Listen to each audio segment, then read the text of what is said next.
நம்ம டூபாங்கன்னு நினைக்கிறேன். டூபாங்கன்னு நினைக்கிறேன். இப்போ சைனா வைக்கிறாங்கல்ல அந்த பீஸ் நினைக்கிறேன். ஏன்னா அதுனா உள்ள ஒரிஜினல் அந்த இதெல்லாம் இருக்காது. மண்முடைய வச்சிருப்பாங்க. மண்ணு மூடை இருக்குல்ல, மண்ணு மூடை மாதிரி வச்சு அமைக்கிருப்பாங்க. களிமண், பிளாஸ்டிக் ரப்பர் இந்த மாதிரி சேர்த்திருப்பாங்க.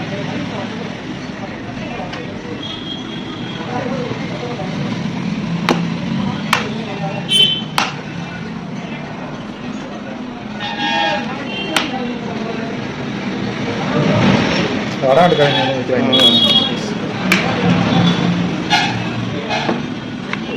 பழைய பேட்டரி எப்பலாம் இடைக்க வாங்கிட்டு போய் அந்த பேட்டரியில் வச்சு ஒட்டி உள்ள வச்சு லைட் எரியிற மாதிரி அந்த நேரம் போட்டால் சிம்பிள் காமிக்கிற மாதிரி வச்சு வித்துட்டு போயிடுவாங்க. ஒரிஜினல் வந்து 2000 3000 வரும். இவங்க 500 700 வித்துட்டு போயிடுறது.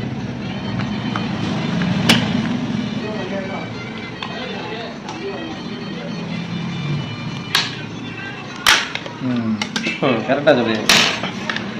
இதெல்லாம் இடைக்கு வாங்குற பேட்டரி 20 ரூபா 30 ரூபாய்க்கு வாங்குறாங்கல்ல, இந்த பேட்டரியை வாங்கி இந்த வயர் பத்தத்தில் எடுக்காது. இதெல்லாம் மட்டி பேட்டரி.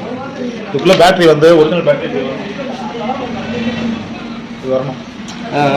ஒரு பேட்டரி ஹெவியான பேட்டரி ஓடணும். 5 பேட்டரி வரும். 5 பேட்டரி இதில் வரணும். இந்த இடத்துல வந்து இப்படி 5 பேட்டரி 6 பேட்டரி வரும். இது சும்மா வேஸ்ட். வேண்டாம்.